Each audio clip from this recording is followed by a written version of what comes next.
এতে সাজের বাহার কিসে? বউ, ও বউ, আহা হা হা, বরণ ডালা, ফুলো মালা, কুলো ডালা সাজিয়ে যাচ্ছ কোথায়? রাধারানী সত্যি কথাই বলছে, ননদিনী, আমি যাচ্ছি আমার গোবিন্দের কাছে, কৃষ্ণের কাছে। যেই বলেছে গোবিন্দের কাছে, কৃষ্ণের কাছে, অমনি বলে উঠল, ও আবার নন্দের বেটা কেলে ছোড়ার সঙ্গে পিরিতি, পিরিতি কি রীতি নিরীতি।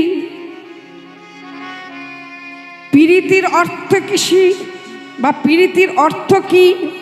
পি এতে পীড়ন করে 10 ইন্দ্রিয়গণ, রি এতে রীতিমতো কর এ শাসন, তি এতে তৃপ্ত করে কৃষ্ণ গুণ রসে, পিরিতির তত্ত্ব কথা কহে জ্ঞান চণ্ডীদাসে।